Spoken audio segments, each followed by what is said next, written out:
নমস্কার বন্ধুরা, গোপাল ভাঁড়ের গল্প চ্যানেলে আপনাদের স্বাগত। আমি প্রমীলা চলে এসেছি আপনাদের জন্য গোপাল ভাঁড়ের আজ একটি নতুন গল্প নিয়ে। গল্পটির নাম অগ্রিম থাপ্পড়। তাহলে চলুন শুরু করি আজকের গল্প। একদিন গোপাল একটা ছেলেকে কুয়ো থেকে জল আনতে বললেন। তার হাতে একটা মাটির কলসি দিয়ে বললেন, এক কলসি জল আনো।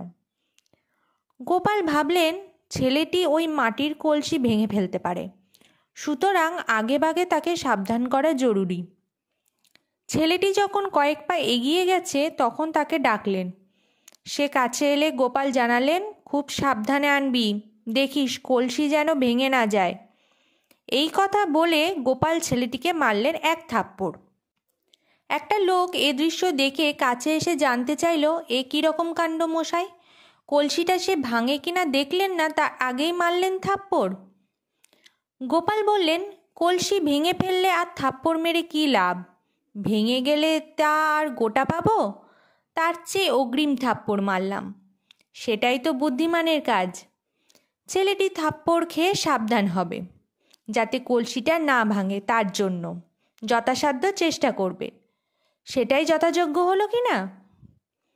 তো বন্ধুরা, গল্পটি আপনাদের কেমন লাগলো অবশ্যই কমেন্টের মাধ্যমে জানাবেন, এবং চ্যানেলে যদি নতুন হয়ে থাকেন চ্যানেলটিকে সাবস্ক্রাইব করে আমার পাশে থাকবেন। ফিরে আসবো খুব তাড়াতাড়ি নতুন একটি গল্পের সাথে। ধন্যবাদ।